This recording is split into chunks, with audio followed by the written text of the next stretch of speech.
I'm Christy, 35, and I've spent 7 years building my real estate development company in Boston. The 5-bedroom Victorian I renovated myself was supposed to be my crowning achievement. Instead, it became the center of a family war when my father demanded I hand over my house to my pregnant sister Rachel and her gambling-addicted husband. My father always treated her like his golden child while I fought for every scrap of approval.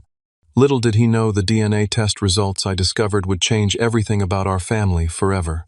Before I get into this wild story, drop a comment letting me know where you're watching from, and hit that like and subscribe button if family drama gets your attention. Growing up in a middle-class neighborhood in Lexington, Massachusetts wasn't terrible on the surface. We had a decent house, regular meals, and no obvious problems that neighbors could see. But inside those walls, the emotional dynamics were quietly devastating.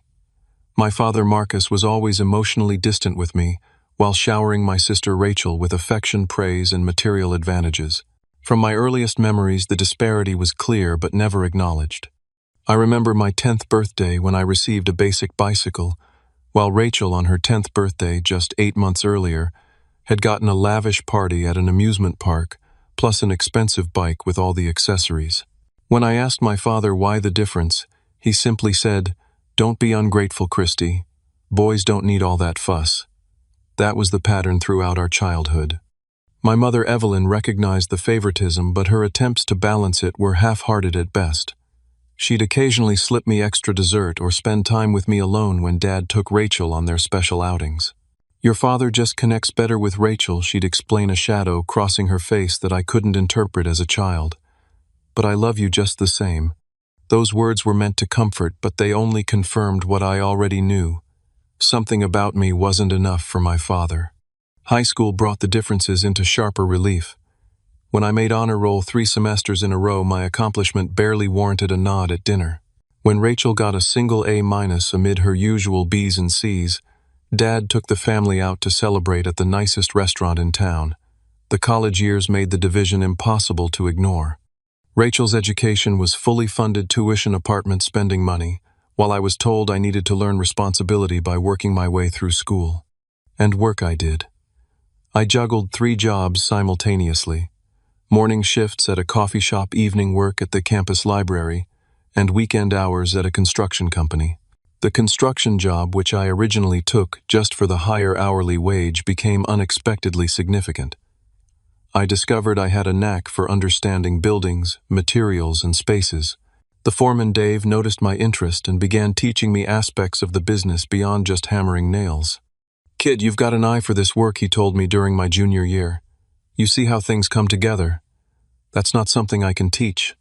Despite the exhaustion of working 35 hours a week while carrying a full course load, I graduated with a degree in business administration and 0 help from my father. Rachel, meanwhile, had changed majors 3 times before settling on communications, extending her college stay to 5 fully funded years. After graduation, I started at the bottom of Wilson Construction, the company where I'd worked through college. The pay was modest, but I lived frugally, sharing an apartment with 2 other guys and saving every penny I could. Rachel, in contrast, received a down payment for her first condo as a graduation gift along with a new car.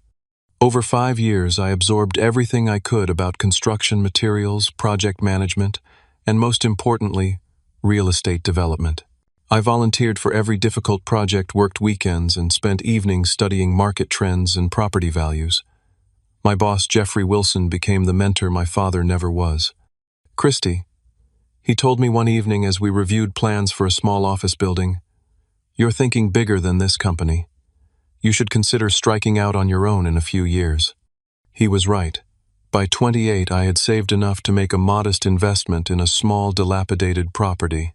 I spent weekends and evenings renovating it myself, learning plumbing and electrical work through YouTube videos and advice from tradespeople I'd befriended over the years. 6 months later, I sold the property for a 40% profit and used that money for my next project. While I was building my business, brick by brick, Rachel's life followed a different pattern. Her first job at a marketing firm lasted less than a year before she quit, claiming her boss didn't appreciate her creativity. Dad paid her rent during the 3 months she spent finding herself before the next job, which lasted just 8 months. Then came a string of similar positions, none lasting longer than a year, with Dad always providing a financial safety net. Rachel's relationship choices followed a similar pattern of poor decisions rescued by parental intervention. First came Trevor, a musician who borrowed $3,000 from her for equipment and disappeared. Then Andrew, who moved into her condo and contributed nothing for 6 months. Each time Dad would step in with money and support, never suggesting she might need to make better choices. Gregory, her current husband, seemed different at first. He had a steady job in sales and a charming personality, but within a year of their relationship the signs appeared. Small gambling debts he needed help with, missed rent payments, borrowed money that was never repaid. Despite these red flags, Rachel married him last year, with Dad paying for an extravagant wedding. Throughout these years, my business, Christie Brothers Development, ironically named since I have no brothers, grew steadily. I developed a reputation for quality renovations of historic properties, preserving their character while updating them for modern living. Each successful project built my reputation and expanded my opportunities. 3 years ago, I found the property that would become my own home, a neglected Victorian in a transitioning neighborhood. The house had gorgeous bones, high ceilings, intricate woodwork, and large windows, but years of neglect had left it in desperate need of rehabilitation. I spent 18 months renovating it, doing much of the work myself in the evenings after managing my other projects. I restored the original hardwood floors, rebuilt the ornate staircase, and created a modern kitchen that respected the home's historic character. The 5-bedroom, 3-bathroom house became more than just a place to live. It represented everything I had accomplished, despite the lack of support from my family. Every squeaky floorboard I fixed, every wall I painted, every tile I laid, was a testament to my determination to succeed on my own terms. The house became my sanctuary and my proudest achievement, a physical manifestation of overcoming my father's indifference.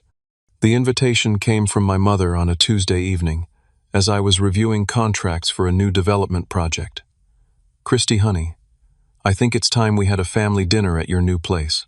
It's been 3 months since you moved in, and we still haven't seen it properly." Despite my complicated relationship with my family, I felt a flicker of excitement. Finally, a chance to show my father what I had accomplished. Maybe this would be the moment he'd acknowledge my success.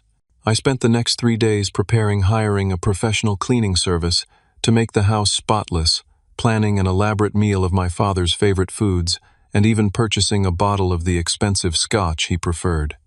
Sunday arrived, and I felt a nervous energy as I put the finishing touches on my home.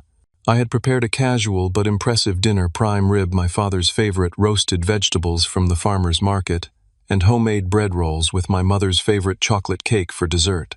Everything needed to be perfect. They arrived at 6, my father looking vaguely disinterested, my mother nervously excited, and Rachel with Gregory in tow, both eyeing the house critically from the moment they stepped through the front door. "Well, it's certainly big," my father commented without a hint of admiration, as I led them through the entryway with its restored parquet flooring and original stained glass window. "Christy did all the restoration work himself," my mother added, touching the polished walnut banister. "It's beautiful, honey." The house tour continued with similar dynamics, mother offering genuine compliments, father making non-committal noises, and Rachel and Gregory exchanging whispers I couldn't quite catch. When we reached the master suite with its large bay windows overlooking the garden, Rachel finally spoke directly. "This bedroom is almost as big as our entire apartment," she said, a note of resentment in her voice. "You've done well for yourself," Gregory added with a smile that didn't reach his eyes. "Must be nice having all this space just for one person." Dinner began pleasantly enough. The food was well received, and my mother made efforts to keep the conversation flowing with questions about my recent projects and neighborhood. For a brief moment, I felt the warm glow of family connection I'd always craved. Then my father cleared his throat during a lull in conversation. "The house is impressive, Christy. More than I expected, to be honest." It was the closest thing to a compliment he'd ever given me about my work, and for a moment my heart lifted. "Thank you, Dad. That means a lot coming from you." His next words shattered the moment.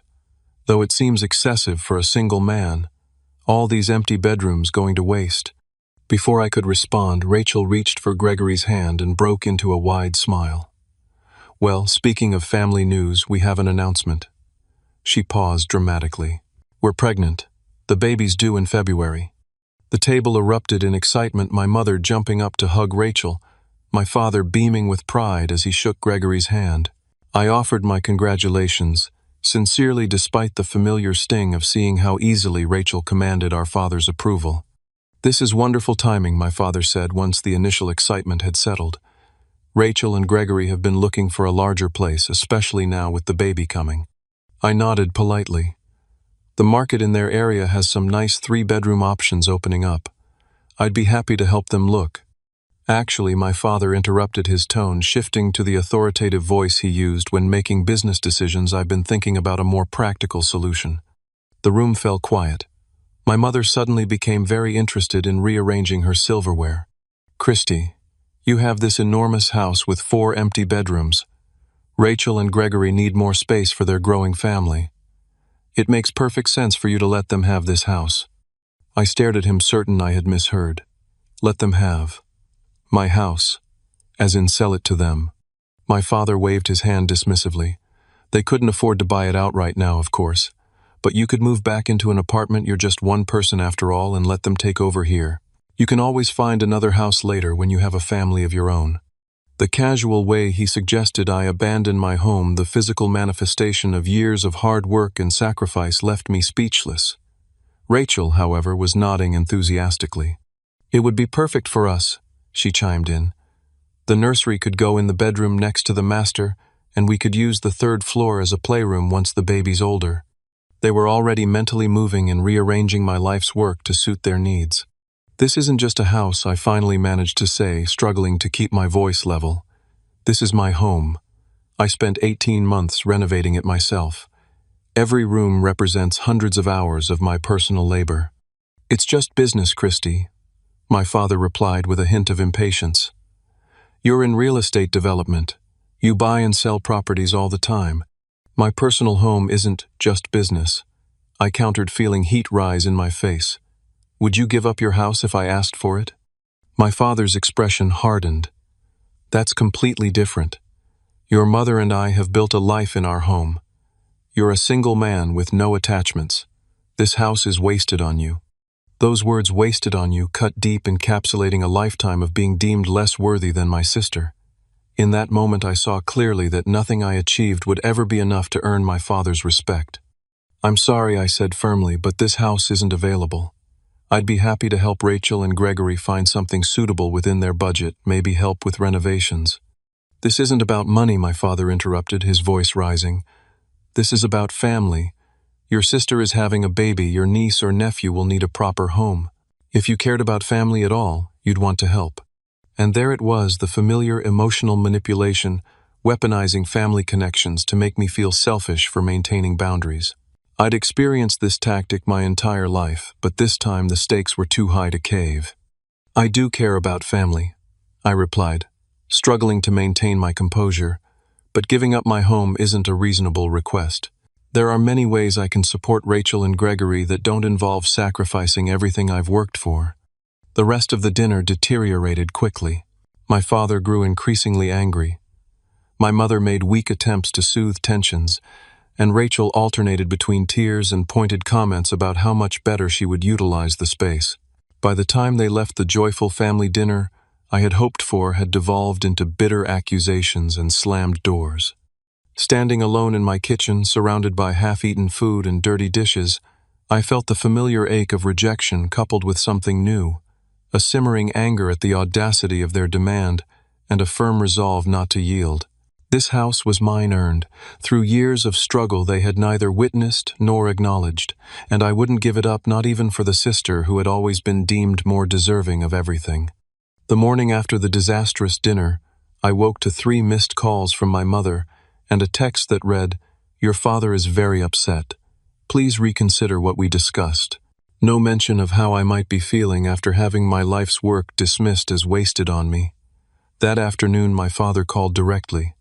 "I'm disappointed in your selfishness," he said without preamble. "Rachel has been crying all night. "Dad, I understand you want to help Rachel, but asking me to give up my home isn't reasonable." I replied, trying to keep my voice steady. "Family helps family," he countered. "Your mother and I sacrificed everything for you kids growing up." The selective memory was staggering. I wanted to remind him of all the times he hadn't sacrificed for me, the college tuition he refused to help with, the first apartment deposit he wouldn't co-sign, for the countless moments of emotional support withheld. Instead, I simply said, "I'm sorry you feel that way. I need to get back to work." That conversation set the pattern for the following weeks. Every family member became an unwelcome ambassador for Operation Take Christie's House. My mother called daily with tearful pleas about Rachel's difficult pregnancy and how much easier it would be in a larger home. My Aunt Susan, my father's sister, sent a lengthy email explaining how sharing my blessings would bring me greater joy than material possessions. Even my cousin Derek, who I'd been close with as a child, messaged me on Facebook. "Dude, it's just a house. Family comes first." None of them seemed to understand that to me it wasn't just a house.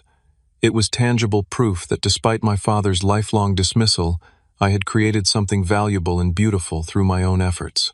Giving it up would mean surrendering not just property but the sense of self-worth I'd fought so hard to build. The pressure campaign extended beyond direct communications. One evening, scrolling through Facebook, I discovered my sister had posted a sonogram image with the caption, "Baby Wilson needs a home with room to grow. Praying for miracles and generous hearts."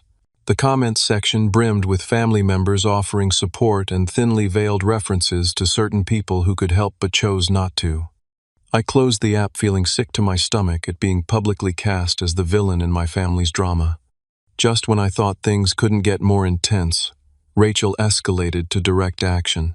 I arrived home from work on a Thursday afternoon to find her car in my driveway. She'd used the spare key my mother had from the dinner party to let herself and Gregory into my house along with an interior designer friend. When I walked in, they were in my living room, the designer sketching on a notepad while Rachel pointed at various features.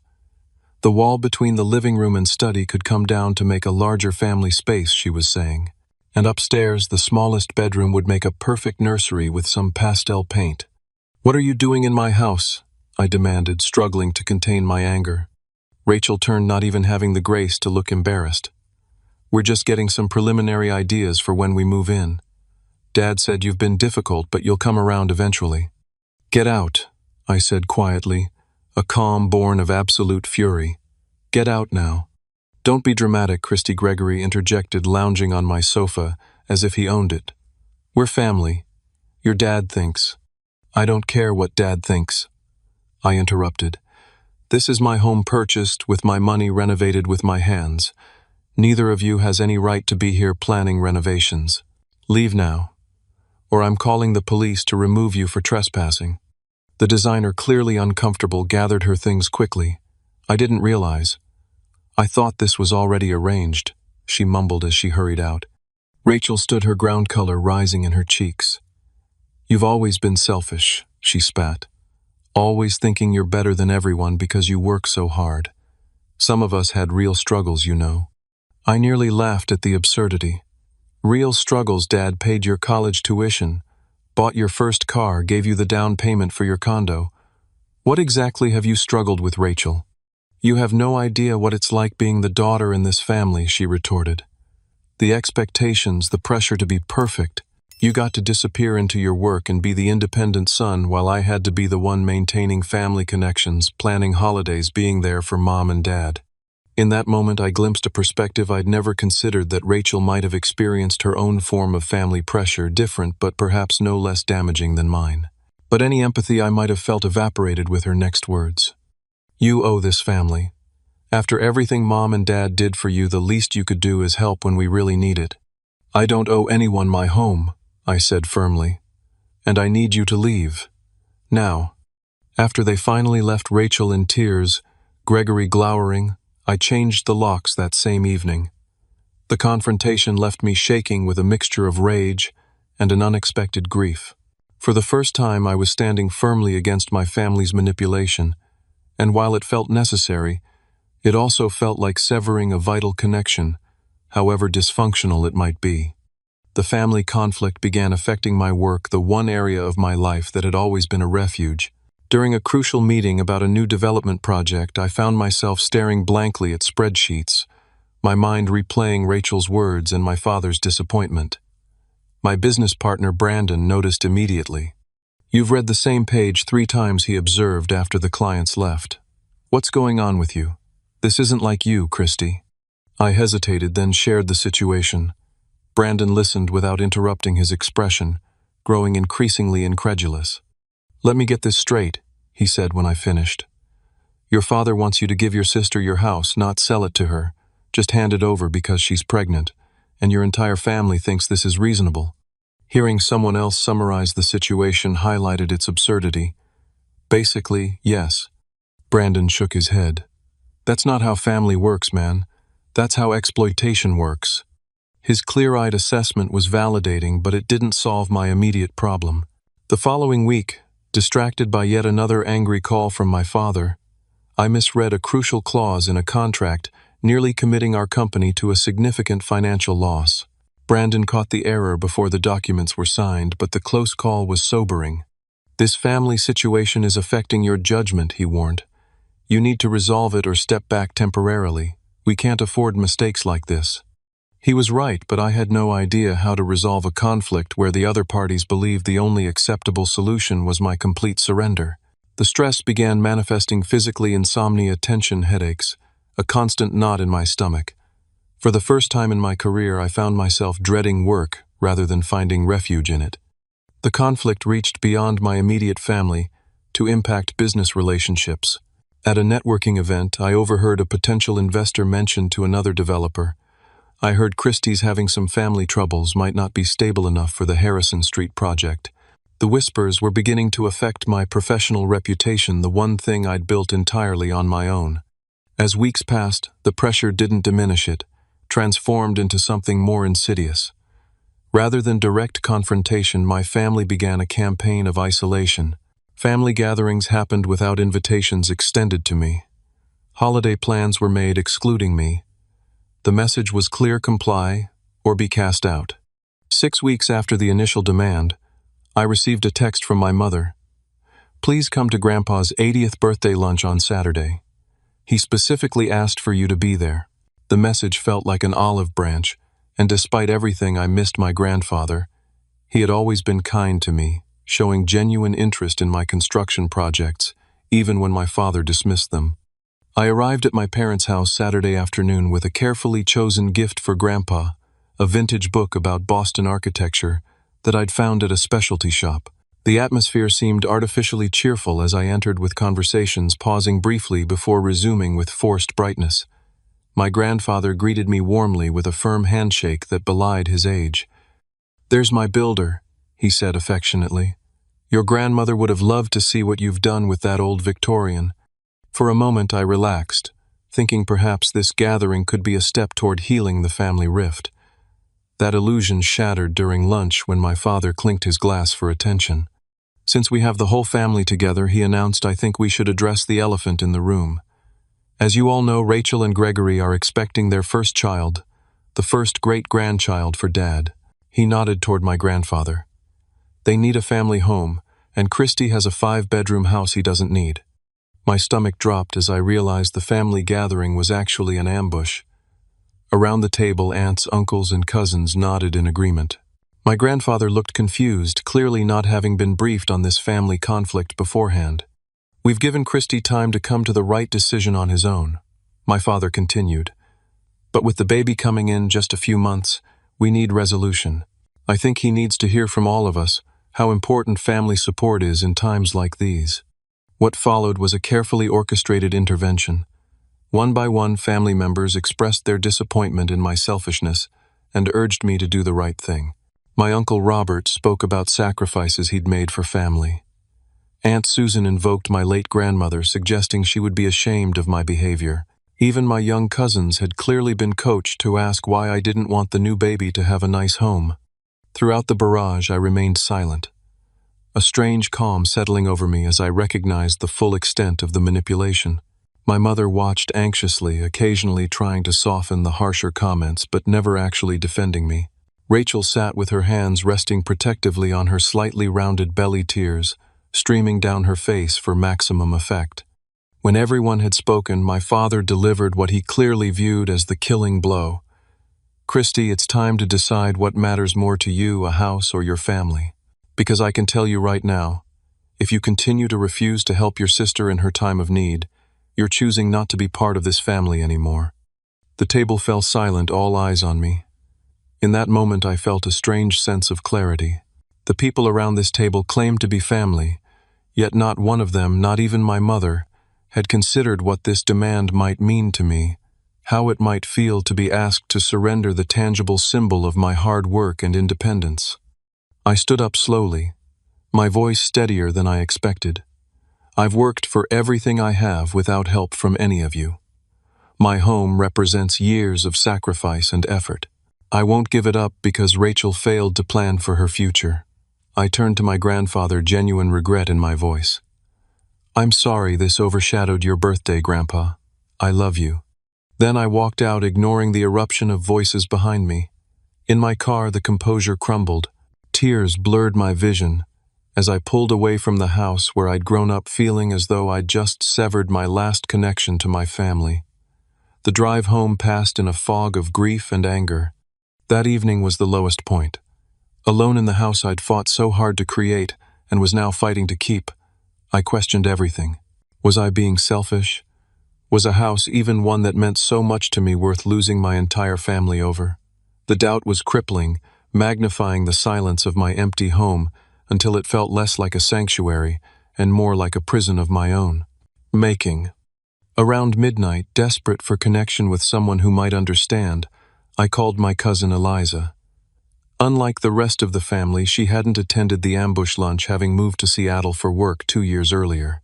We'd always gotten along well, bonding over being somewhat outside the family's inner circle, me because of my father's indifference, her because of geographical distance.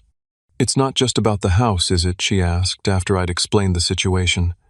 "It's about never being enough in Uncle Marcus's eyes." "Exactly," I admitted, relieved someone finally understood. "If I give in on this, I'm erasing everything I've built for myself. But fighting means losing my family." There was a long pause before Eliza spoke again, her voice hesitant. "Christy, there's something you should know. It might not help with your decision, but I've heard things over the years. About Aunt Evelyn and Uncle Marcus." "What kinds of things?" I asked, suddenly alert. "This is just family gossip, mind you, but my mom once told me that Aunt Evelyn had an affair before Rachel was born, with some college boyfriend who came back into her life briefly. The revelation hit me like a physical blow. Are you saying Rachel might not be Dad's biological daughter?" "I don't know for sure," Eliza cautioned. "But the timing always seems suspicious to Mom. And haven't you ever noticed that Rachel doesn't really look like Uncle Marcus? She doesn't have any of the Wilson features the rest of us share." Now that Eliza mentioned it, it was true.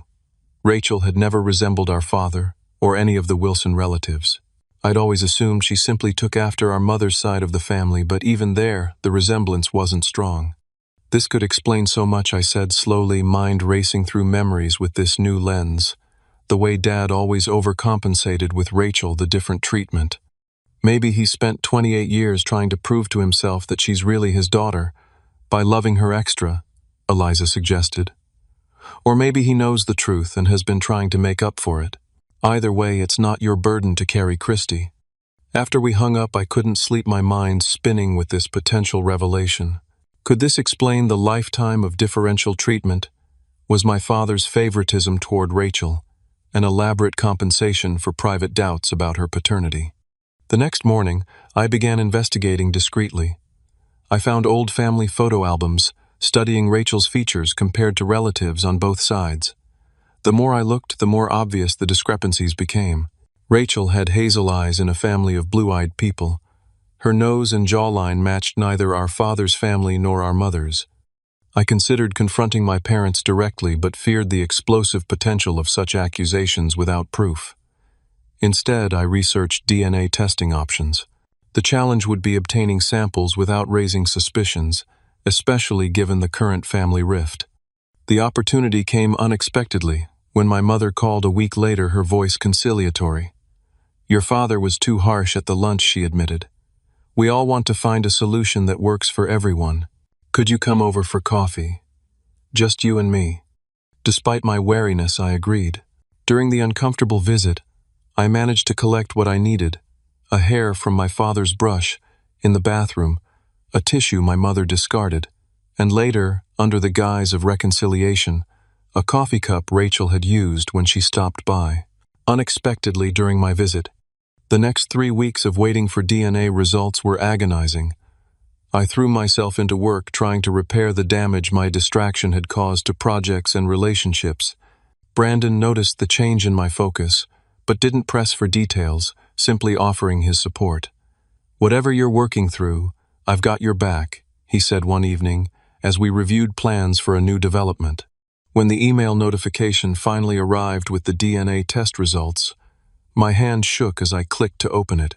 The scientific language was complex, but the conclusion was unmistakable. Based on the genetic markers analyzed, Rachel and I shared maternal DNA, but not paternal.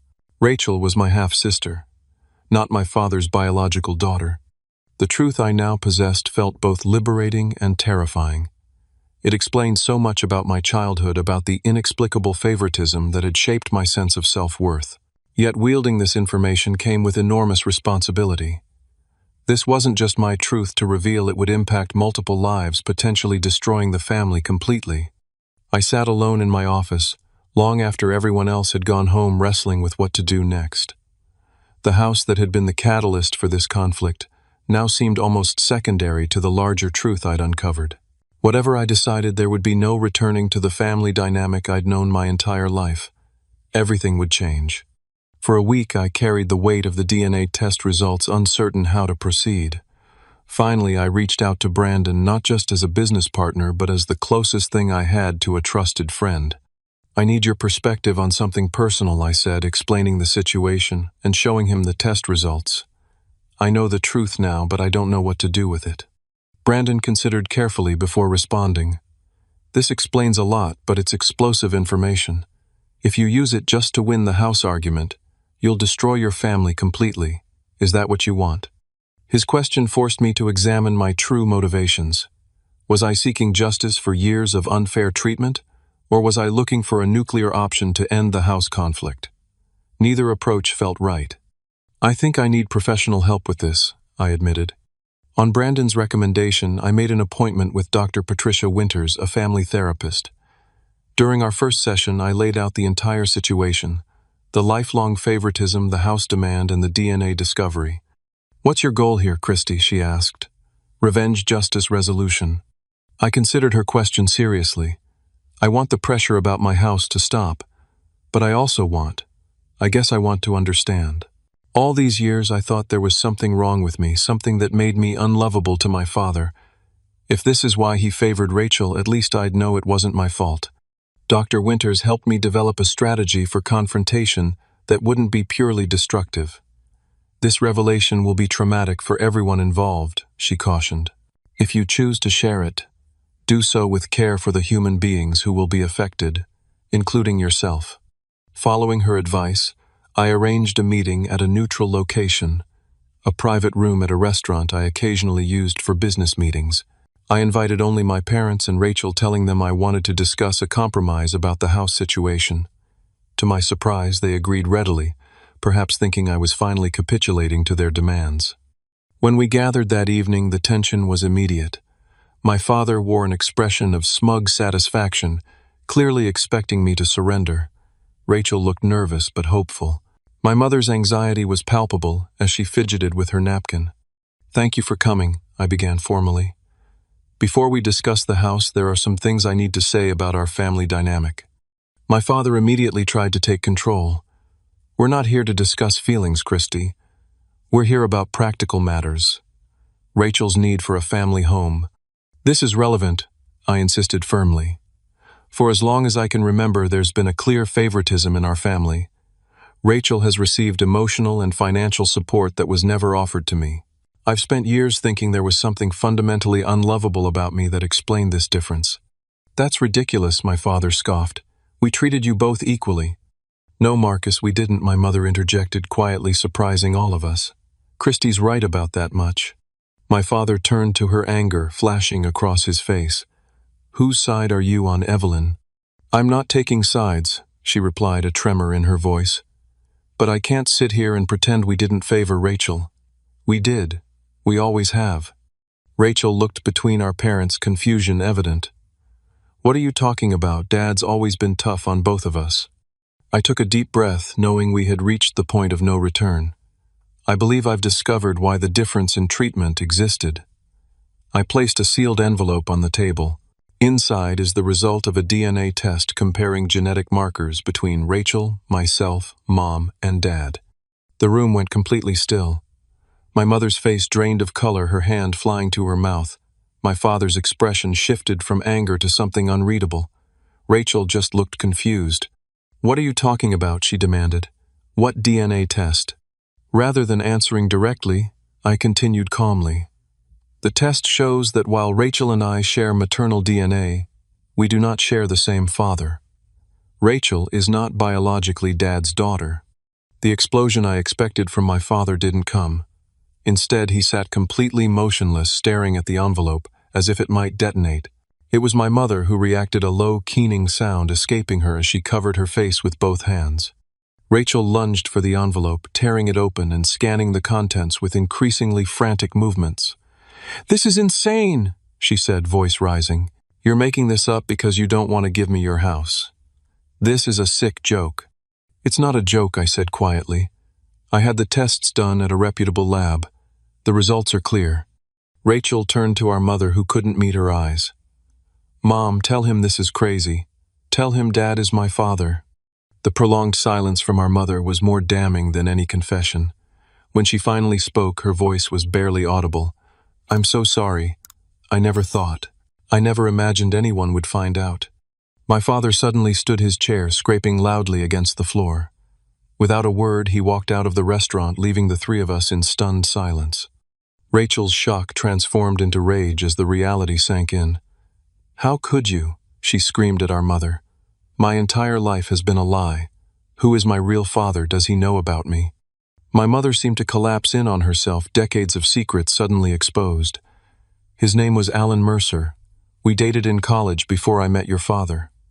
He came back into my life briefly when Christy was a toddler. It was a mistake. A terrible mistake." "Does Dad know?" I asked, suddenly uncertain. The lack of explosion from my father suggested this might not have been the revelation I expected. "He suspected," my mother admitted. "When Rachel was born, there were comments from family about how little she resembled Marcus. We never did a test, but I think he's always known on some level." Rachel was openly sobbing now, her pregnancy-enhanced emotions overwhelming her. "So my entire life, the way Dad doted on me, made sure I had everything, was just guilt and compensation." "He loves you," my mother insisted, reaching for Rachel's hand, which she yanked away. "Whatever the biology, he raised you. He chose to be your father in every way that matters." The revelation had accomplished what I wanted, shifting the focus entirely away from my house. But I felt no triumph, only a profound sadness for the web of secrets and compensations that had shaped all our lives. Rachel, still crying, gathered her things and left to find my father. My mother remained, looking suddenly older and unbearably tired. "I never meant to hurt anyone," she said softly. "I thought I was protecting my family by keeping the secret." "But the secret hurt us anyway," I replied. "It created a dynamic that made me feel worthless for decades." She nodded, tears streaming down her face. "I know. And I let it happen because I was afraid if I pushed too hard against Marcus's favoritism, he might start questioning why he felt the need to overcompensate with Rachel. I failed both of you. I'm so sorry, Christy." In that moment, looking at my broken mother, I felt no satisfaction, only the hollow recognition that truth, while necessary, was rarely painless. The aftermath of the revelation was predictably chaotic. My father disappeared for 3 days, not answering calls or texts from any of us. My mother moved temporarily to her sister's house, unable to face the empty home or my father's potential return. Rachel, according to texts from my mother, had barricaded herself in her apartment, refusing to see anyone, including Gregory. I threw myself into work, the familiar refuge of blueprints and contracts, providing some stability amid the emotional earthquake I had triggered. Brandon respected my privacy but ensured our colleagues shielded me from unnecessary stress. "Whatever's happening in your personal life, we've got the business covered," he assured me. "Take the space you need." A week passed with no contact from my father or Rachel.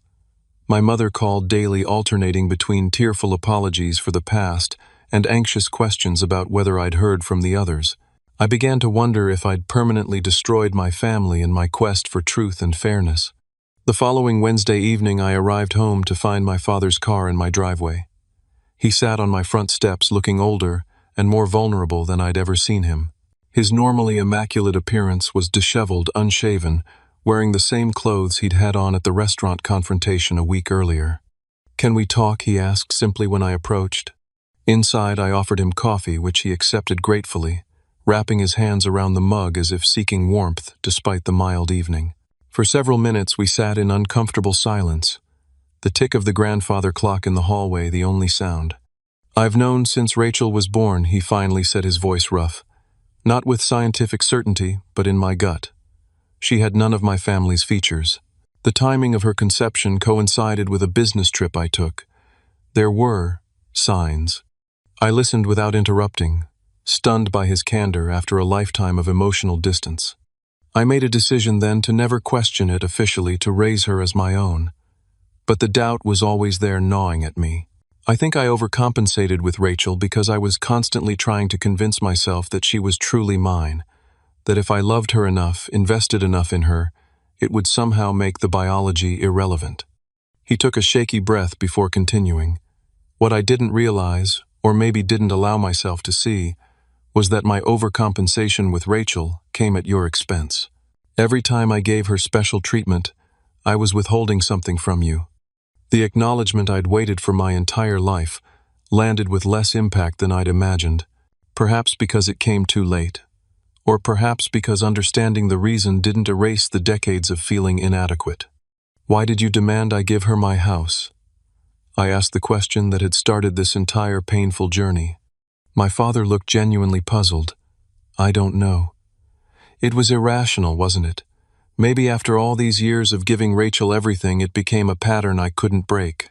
Or maybe," he paused, seeming to consider something for the first time, "maybe I was jealous of what you've built entirely on your own. This house, your business, you did it all without my help, which proves you never needed me at all." The vulnerability in this admission was so unexpected that I didn't know how to respond. My father, the imposing figure whose approval I'd sought my entire life, was admitting to jealousy and insecurity about my independence. "I did need you," I said quietly. "Not your money or connections, just your belief in me, your recognition." He nodded slowly, eyes glistening with unshed tears. "I've never said this before, Christy, and I should have. I'm proud of you. What you've accomplished through your own hard work and determination is remarkable. I was wrong to dismiss it, wrong to ask you to give it up, wrong to treat you as less important than your sister for your entire life. I don't expect forgiveness, but I needed you to hear that. It wasn't a perfect apology, it didn't erase the past or heal all wounds, but it was honest in a way my father had never been with me before. It was a beginning." "What happens now?" I asked. "With the family, with Rachel?" "I don't know," he admitted. "Your mother and I have a lot to work through. As for Rachel," he sighed heavily, "she's devastated. Finding out the truth has shaken her entire sense of identity. She needs time." 2 days later, I received a text from Rachel, asking if we could meet for lunch. We chose a quiet cafe halfway between our homes. When she arrived, the physical changes were striking. Dark circles under her eyes, hair pulled back carelessly, none of her usual careful makeup. The pregnancy was more visible now, her loose sweater not quite concealing the growing bump. "I've been thinking a lot," she began after we ordered, "about how differently we were treated growing up. I always thought it was because I was somehow better, smarter, more charming, more lovable. It fed my ego, but it was all based on Dad's guilt and insecurity. It wasn't your fault," I offered. "You didn't create the dynamic." "No, but I benefited from it," she acknowledged. "And I never questioned it or stood up for you when Dad was being unfair. I just accepted the preferential treatment as my due." She twisted her napkin nervously. The house thing that was completely out of line. I can see that now. The entitlement I felt. It's embarrassing. Who is Alan Mercer? I asked the question that had been lingering since the revelation. Have you tried to find him? Rachel nodded. Mom gave me his information. He lives in Colorado, now married with 2 grown children. I haven't contacted him yet. I'm not sure I'm ready. Whatever you decide, I'll support you, I said, meaning it. The DNA test had revealed we were half-siblings, but in many ways that biological reality felt more honest than the manufactured family dynamic we'd grown up with. I'm sorry about the house, she said after a pause. Gregory and I have been looking at apartments we can actually afford. It's a reality check, but maybe one we needed. The conversation marked a turning point in our relationship, the first time we'd spoken as equals rather than as competitors for our father's approval. Before we parted, I made an offer I meant what I said before about helping you find a place. Not my house, but I have connections in real estate knowledge about neighborhoods with good schools. Let me help in a way that makes sense. Her grateful smile felt like the beginning of a new kind of sibling relationship, one based on mutual respect rather than resentment and competition. With the house issue resolved, I returned to my business with renewed focus and energy. The project that had suffered during the family crisis, a mixed-use development in a historically significant neighborhood, became my priority. I redesigned elements to better honor the area's architectural heritage, while creating affordable housing units alongside luxury apartments. The concept was innovative enough to attract attention from local media and industry publications. This is your best work, Brandon commented, as we reviewed the finalized plans. Whatever you went through these past months, it's transformed your approach. He was right. The experience had shifted something fundamental in me. With the weight of seeking my father's approval finally lifted, I found myself designing spaces not to prove my worth, but to create something meaningful. The development, which we named Wilson Heritage Commons in honor of my grandfather, became a showcase project that elevated our firm's reputation. When the project broke ground 2 months later, I invited my family to the ceremony. To my surprise, they all came, my parents standing somewhat awkwardly beside each other but making an effort. Rachel and Gregory, her pregnancy now visibly advanced. Even my grandfather beaming with pride at seeing his name on the project. You've built something remarkable here, my father said after the speeches and photo opportunities. Not just the buildings, but the vision behind them. The compliment, freely given without manipulation or agenda, meant more than all the approval I'd sought for decades. 1 year after the confrontation that revealed our family's secret, we gathered at my house for Thanksgiving dinner. The dynamic was markedly different from any previous family gathering. My parents had spent 6 months in couples therapy, slowly rebuilding their relationship on more honest footing. They arrived together, but with a new carefulness in their interactions, the comfortable assumptions of a 35-year marriage, replaced by the conscious efforts of people choosing to stay connected despite difficult truths. Rachel and Gregory came with 4-month-old Emma, who had her mother's eyes and her father's chin. A new genetic beginning, unconnected to our family's complicated past. They had moved into a modest 3-bedroom townhouse that I had helped them find in a good school district which Gregory had managed to afford by taking a second job and finally addressing his gambling addiction. She's beautiful, I said, holding my niece while Rachel prepared her bottle. The baby gurgled and grabbed at my tie, her tiny fingers surprisingly strong. We're thinking of having Alan visit next month, Rachel said, referring to her biological father with whom she'd established cautious contact via email 3 months earlier. He's curious about Emma, his first grandchild. It's strange but not entirely uncomfortable. My father, overhearing this, showed no signs of the jealousy or possessiveness that would have characterized his reaction a year ago. Instead, he nodded thoughtfully. I think that's appropriate. Emma should know her full heritage. This simple acknowledgement of reality, rather than clinging to appearances, marked how far he had come. Our relationship had evolved too. We would never have the effortless father-son bond I had envied in friends, but we had developed something perhaps more valuable. A relationship based on honest communication and mutual respect, rather than performance, and approval-seeking. Professionally, the year had brought significant growth.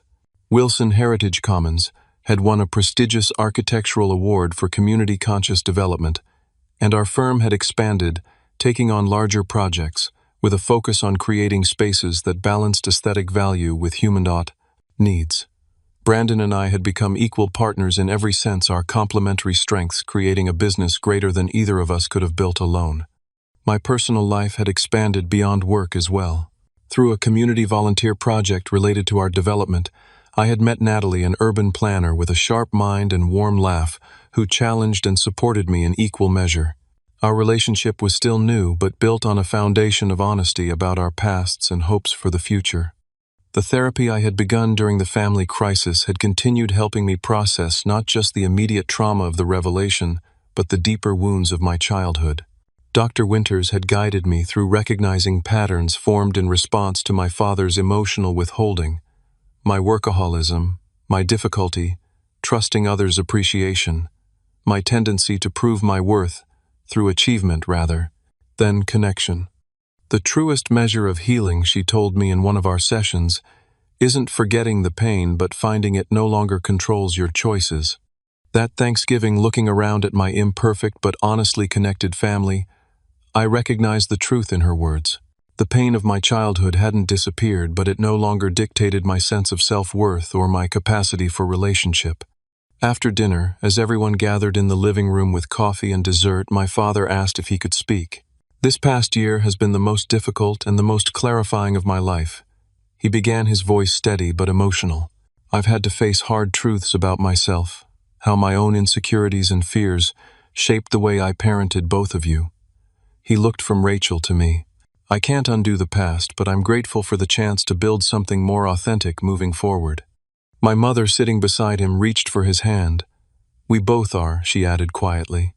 Later, as the evening wound down and guests began to leave, I found myself alone in the kitchen with my grandfather. At 81, he remained sharp and observant, the family witness who had seen it all but spoken little. You know, he said, helping me load the dishwasher despite my protests, your grandmother always worried about you. She saw how Marcus treated you differently, and it troubled her deeply. She would be proud of the man you've become, not because of your success, though that's impressive, but because of your integrity. You faced a difficult truth and used it to heal rather than wound. His words touched something deep within me. I almost used it as a weapon, I admitted.